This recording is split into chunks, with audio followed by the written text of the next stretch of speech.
World cup 2023 खत्म हो चुका है और अब टाइम है आईपीएल का। हालांकि टाइम अब नहीं आईपीएल का, लेकिन आईपीएल आने वाला है और क्रिकेट फैंस के दिमाग में ट्रेडिंग, क्रिकेट फैंस के दिमाग में ऑक्शंस, ये चीजें आ चुकी हैं क्योंकि ऑक्शंस और ट्रेडिंग की डेट धीरे धीरे करीब आ रही है। ट्रेडिंग तो खैर स्टार्ट भी हो गई है बहुत सारी टीम्स, बहुत सारे प्लेयर्स में, क्योंकि जिस तरह से सीजन करीब आ रहा होता है, अब कुछ मंथ के बाद आपको आईपीएल की ऑक्शंस दिखेंगे और कुछ महीनों के बाद आपको आईपीएल भी दिख जाएगा। तो उससे पहले क्या क्या चेंजेस आए, किस तरह से कुछ फ्रेंचाइज कुछ प्लेयर्स से मिली है और उसके बाद कुछ ने डिसीजन भी आए, आपको पूरी डिटेल में बात बताते हैं। तो सबसे पहले बताते हैं कि फ्रेंचाइज जो है वो दुबई में मिलेगी इस बार दिसंबर 19 2023 को, जहां पर ऑक्शन होगा और ऑक्शन से पहले ट्रेड विंडो जो है वो खुली हुई है। अब ट्रेड विंडो का मतलब यह है कि कौन सा खिलाड़ी किसी टीम से अगर चेंज होता है, let's say for example team ए से टीम बी में कोई खिलाड़ी जाता है तो वो आपस में ट्रेड कर लेते हैं और वो ऑक्शन से पहले हो जाता है।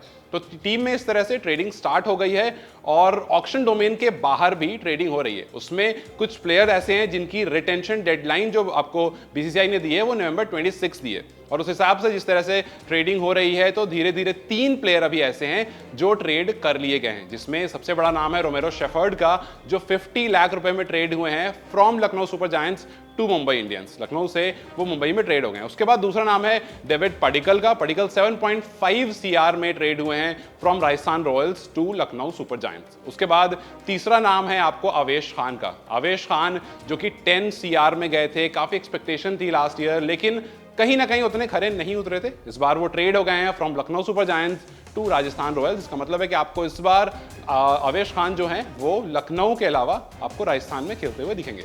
उसके बाद अगर बात करें जिस तरह से फ्रेंचाइज का ट्रेडिंग विंडो है, जिस तरह से कंडक्ट होता है पूरा ट्रेडिंग, उसमें प्लेयर का कंसेंट जरूरी होता है। जैसे अगर मैं कहूं कि प्लेयर टीम ए से टीम बी में गया है तो वो टीम आपस में शफल जरूर कर लेती है उन प्लेयर्स को, लेकिन उसमें प्लेयर्स का कंसेंट जरूरी होता है। तो प्लेयर के कंसेंट के बाद वो ट्रेडिंग जो है स्टार्ट हो जाती है।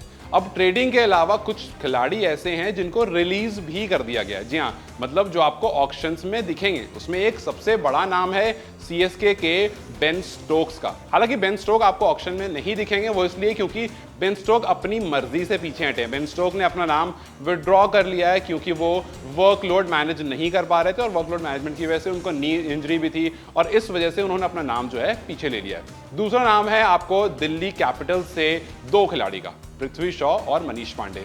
इन दोनों खिलाड़ियों को रिलीज कर दिया गया है, मतलब ये दोनों खिलाड़ी आपको दिखेंगे ऑक्शंस में। अब उसके बाद गुजरात टाइटंस, गुजरात टाइटंस में पहला नाम आपको याद होगा, और याद इनकी गेंदबाजी की वजह से नहीं होगा, याद होगा रिंकू सिंह की बल्लेबाजी की वजह से। मैं बात कर रहा हूं यश दयाल की। यश दयाल को जीटी ने रिलीज कर दिया है, उसके साथ दशुम सनाखा को रिलीज कर दिया है, प्रदीप सागवान को रिलीज कर दिया है, उर्विल पटेल को और ओडेन स्मिथ को। इन खिलाड़ियों को गुजरात टाइटंस ने इस बार रिलीज कर दिया। हालांकि कहीं ना कहीं बात उड़ती उड़ती ये भी आ रही है कि हो सकता है गुजरात टाइटंस इस बार हार्दिक पांड्या को स्वैप कर दे रोहित शर्मा से। ये एक बहुत बड़ी न्यूज़ है, लेकिन इसकी कोई कंफर्मेशन नहीं है, ये अभी रूमर स्टोरी की तरह चल रही है। तो इस पर आपको अभी हमारी तरफ से कोई भी ठोस न्यूज़ इसलिए नहीं बताई जा रही है क्योंकि उस पर अभी कोई कंफर्मेशन नहीं आया दोनों में से किसी भी टीम से। खैर, बात करते हैं कोलकाता नाइट राइडर्स की। वहां पर से Andre Russell, Jagadeesan, Lockie Ferguson और डेविड वेसे और उसके बाद मनदीप सिंह, इन लोगों को रिलीज कर दिया गया है। And then comes to LSG, Lucknow Super Giants ने मार्कस स्टोइनिस। यहां पर आपको थोड़ा शॉक होगा क्योंकि मार्कस स्टोइनिस एक वो नाम है जो बॉलिंग बैटिंग दोनों कर लेते हैं, प्रॉपर ऑलराउंडर हैं, काफी स्ट्रेंथ इस बल्लेबाज और गेंदबाज में है और ये लगातार परफॉर्म भी कर रहे हैं। लेकिन for some reason Lucknow Super Giants ने इनको रिलीज करना ज्यादा बेहतर समझा। उसके बाद एविन लेविस को किया है, काइल जेमिसन को किया है, मनीष पांडे को, गौतम को एंड देन एडन माकरम को। एडन माकरम कुछ खास आईपीएल में कर नहीं पाए थे, हालांकि इस बार साउथ अफ्रीका से काफी अच्छा परफॉर्म किया एडन माकरम ने, लेकिन फिर भी वो रिलीज हो गए हैं, तो आपको मोस्ट प्रोबेबली उनका नाम भी ऑक्शंस में दिखेगा।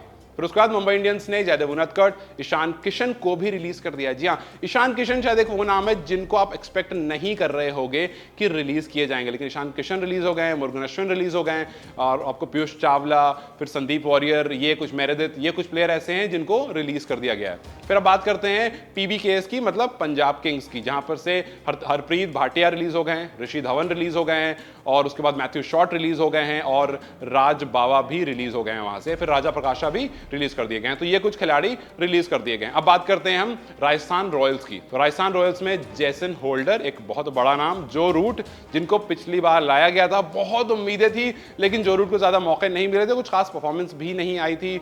और जो रूट को इसी वजह से शायद रिलीज कर दिया गया। फिर उसके बाद केसी करियापा को रिलीज कर दिया गया, फिर मुरुगन अश्विन को भी रिलीज कर दिया गया। तो ये खिलाड़ी को रिलीज कर दिया गया है। फिर उसके बाद अब बात करते हैं आरसीबी की। रॉयल चैलेंजर्स बैंगलोर ने हर्षल पटेल को रिलीज कर दिया। जी हाँ, हर्षल पटेल जो एक टाइम पर आरसीबी के हाईएस्ट विकेट टेकर थे, उनको भी इस बार रिलीज कर दिया गया है। फिर दिनेश कार्तिक, फिनालन और अनुज रावत, इन खिलाड़ियों को रॉयल चैलेंजर्स बैंगलोर ने रिलीज कर दिया। फिर अब last but not the least, या अभी के लिए कह सकते हैं लास्ट एंड लीस्ट, और वो है हैरी ब्रूक।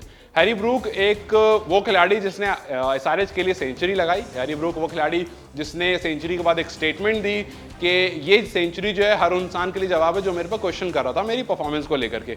लेकिन इत्तेफाक ये हुआ कि ना उस सेंचुरी के पहले कुछ रन आया था और ना ही उस सेंचुरी के बाद कुछ रन आया एसआरएच के लिए। तो ये सारे वो खिलाड़ी हैं जो रिलीज कर दिए गए हैं। अब देखना ये इंटरेस्टिंग होगा कि जो रिलीज खिलाड़ी हैं इसमें से वो कौन कौन से खिलाड़ी होंगे जो सेम टीम में या फिर किसी और टीम में इस बार ऑक्शन में खरीदे जाएंगे। आपको क्या लगता है इन खिलाड़ियों में से कौन सा खिलाड़ी सफल होगा, या कौन सा ऐसा खिलाड़ी है जिसको वापस ले लिया जाएगा? क्या ईशान किशन वापस आ जाएंगे मुंबई में, या ऐसे कुछ खिलाड़ी क्या वापस अपनी टीम में आते हैं, या फिर कोई और टीम उनको बाई कर लेगी? यूजुअली वापस टीम लेती नहीं है। खैर, अपनी राय हमें कमेंट सेक्शन में जरूर बताएं और इस वीडियो को लाइक और शेयर जरूर करें। जाते जाते चैनल को सब्सक्राइब करते जाएं।